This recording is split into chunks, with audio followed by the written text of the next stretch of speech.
Расте бројот на граѓани кои спас бараат кај бајачите кога ќе се појави здравствен проблем. Дали тие нудат вистинско решение или не? Или пак доведуваат до уште еден незапочнат проблем. И во поново време, дел од граѓаните, без разлика на возраста, се препуштаат во нивни раце.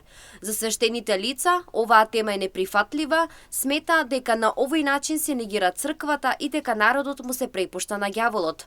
На терен, анкетираните граѓани сметаат дека е суеверие. Па има некое. Ама мислам повеќе дека е суеверие, не верувам. Па секако било и е еден начин на лечење. Колку и да не веруваме, па верувам у бајка за уроци и сум практикувала до некаде, но не премногу. Не, никој пат. Од раѓање не верувам у бајачки. Јас сум медицинско лице и не.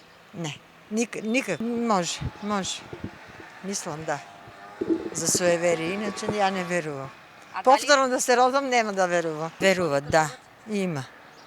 Има и колешки медицински лица и се потенцират оти бајари ќе помогнат, а докторите нема да помогнат. И смешни ми се. Може да веруваше малку, ама пред се доктори. Од друга страна, има и дел задоволни граѓани кои веруваат и решение нашле кај нив. Помогна нешто и така. Најчесто голем дел од оние што оделе по бајачи имаат силен неспокој, силен немир, а завршуваат и со душевни болести и самоубиства по подолг период од посетувањето на бајачите.